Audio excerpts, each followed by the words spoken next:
আমার খাওয়া না থাকলে আমি কয় মিনিটে খাবি? 20 মিনিট খাবো। রাজি আছে নাকি তাই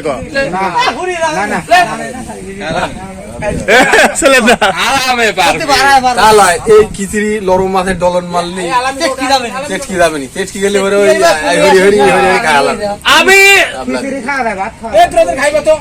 আরামসে খাওয়া পানি দেবো সবত করে খাওয়া চলে যাবো না পারবি পানিও দিবি লালে পানি দেবো আমি এক চুমুকে শেষ করে দিতে চলে যাবো। বুতা দি বুতা কোষ টেয়া দে আর আমি টেয়া দিচ্ছিলি আমি